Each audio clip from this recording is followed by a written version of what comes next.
Hello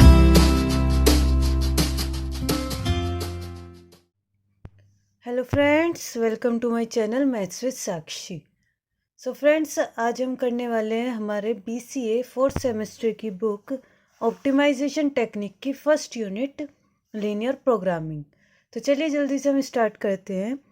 तो सबसे पहले बात करते हैं कि लीनियर प्रोग्रामिंग होता क्या है। तो हमारे पास पहले बहुत सारी डेफिनेशंस है, तो ऐसे तो आपको ये समझ में आएंगी नहीं, तो इसको मैं एक अच्छे से एग्जाम्पल से आपको समझा देती हूँ। सपोज करते हैं कि हमने क्या लगाई है, एक फैक्ट्री लगाई है। हमने क्या लगा ली भाई, फैक्ट्री। ठीक है। अब हम इसमें सपोज कर रहे हैं कि हम इस फैक्ट्री में क्या लगाने वाले हैं। हम इस फैक्ट्री में दो चीज़ बनाएंगे। फर्स्ट, हम बना रहे हैं ब्लू पेन्स, एंड सेकंड हम बनाने वाले हैं ब्लैक पेन। ठीक है। तो हमने ऐसे सपोज कर लिया है कि हमने एक फैक्ट्री लगाई है और उसमें हमें दो पेन्स बनाने, एक तो ब्लू पेन एंड एक ब्लैक पेन। अब यहाँ पर एक बात बताइए, जब भी हम कोई काम स्टार्ट करते हैं, कोई भी बिजनेस स्टार्ट करते हैं, तो हमारा एम क्या रहता है।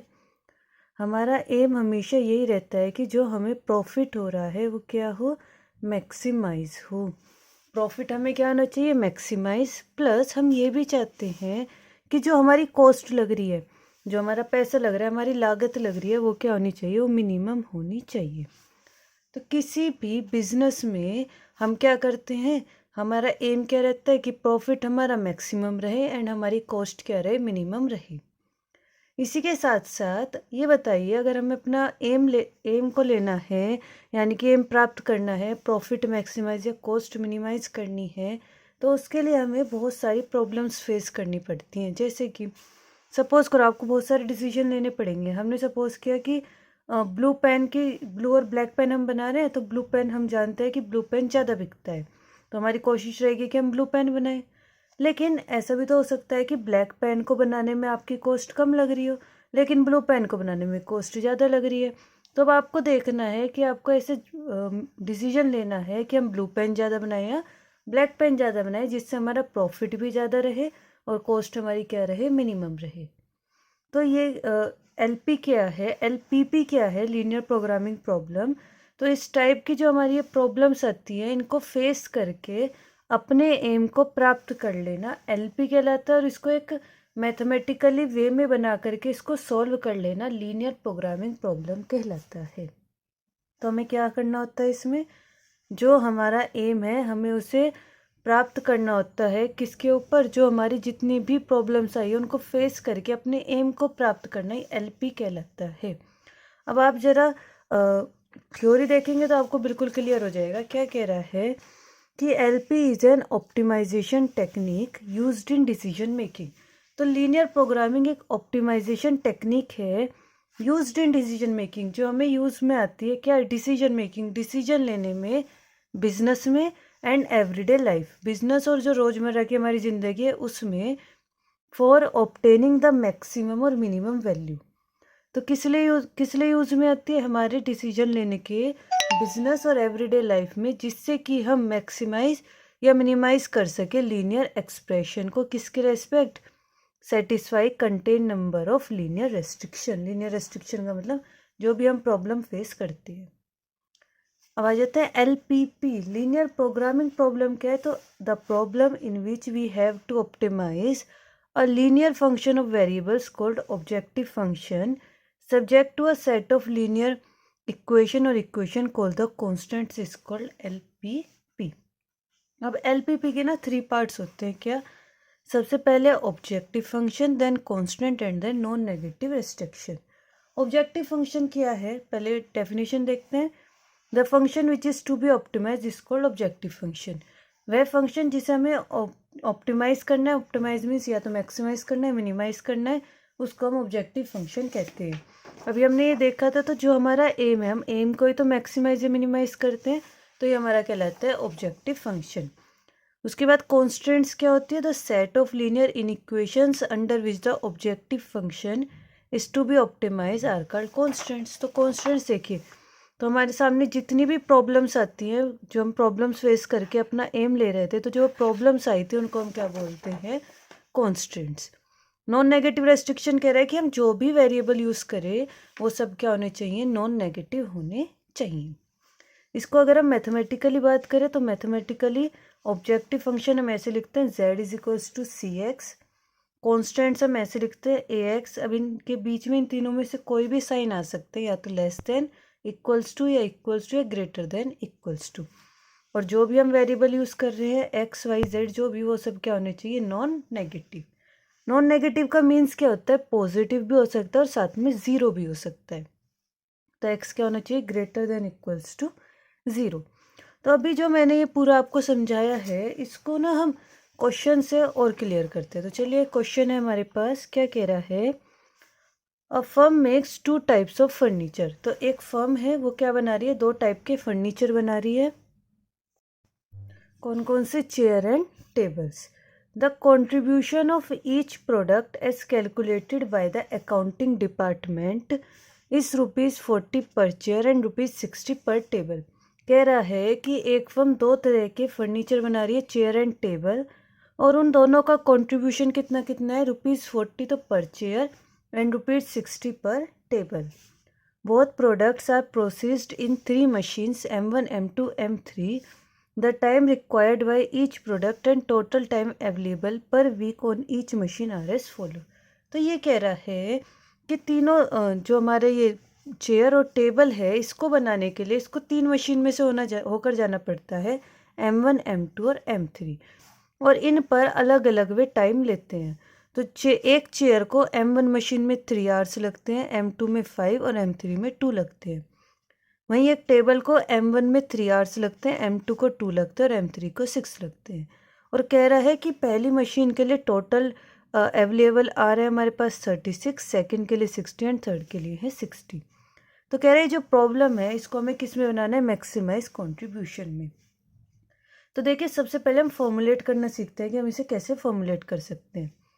तो देखिए यहाँ पर सबसे पहले हम देखेंगे प्रॉफिट या फिर अपना क्या, कॉस्ट।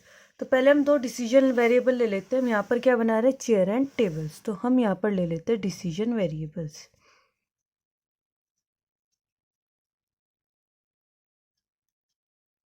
तो मैंने सपोज कर लिया है कि जो x1 है वे होंगी मेरी चेयर्स एंड x2 मेरा डिनोट करेगा टेबल के लिए।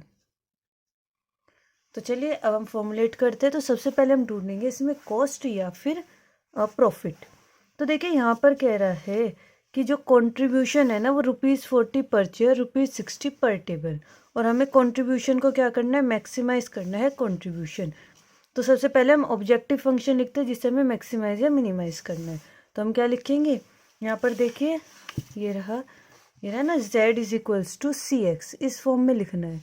तो हमें क्या करना है, इसको मैक्सिमाइज करना है। तो maximization of z equals to, तो c यानी कि 40, तो 40 चेयर्स की बात कर रहा है ना, तो x1 चेयर मैंने मान लिया, तो 40 x1, एक पर ही तो से 40 का हो रहा है, तो x1 पर कितना होगा, 40 x1, एंड x2 टेबल है तो 60 x2। ये बन गया हमारा क्या, ऑब्जेक्टिव फंक्शन। इसके बाद हमें क्या बनाना होता है, कांस्टेंट। तो कांस्टेंट हम बनाएंगे, तो यहाँ पर देखिए कांस्टेंट के लिए हमें डेटा गिवन है।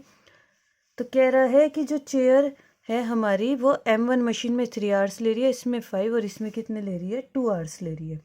तो इसमें हम क्या करेंगे, देखिए पहले M1 मशीन की बात करेंगे। तो M1 मशीन में चेयर कितने टाइम ले रही है, 3, एक चेयर 3 घंटे ले रही है, तो x1 chair 3x1, plus table कितना ले रही है, 3, तो 3x2, और ज़्यादा से ज़्यादा कितना टाइम अवेलेबल है हमारे पास, 36। तो ज़्यादा से ज़्यादा तो हम ऐसे लिख सकते हैं 36, इससे ज़्यादा तो अवेलेबल नहीं है।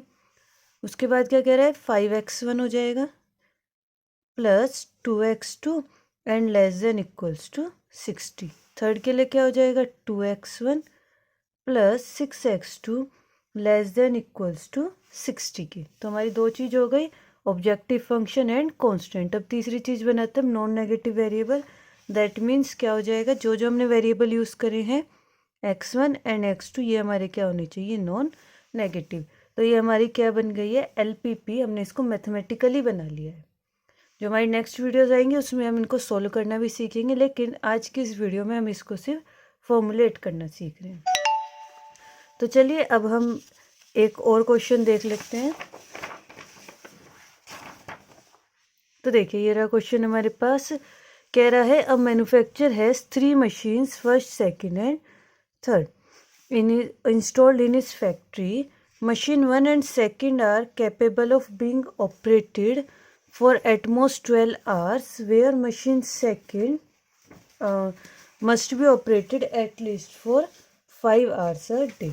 तो देखिए क्या कह रहा है कि एक मैन्युफैक्चरर है जिसके पास 3 मशीन है, फर्स्ट सेकंड एंड थर्ड। उसने किस में एक फैक्ट्री में इंस्टॉल की हुई है। Machine first and second are capable of being operated for at most 12 hours.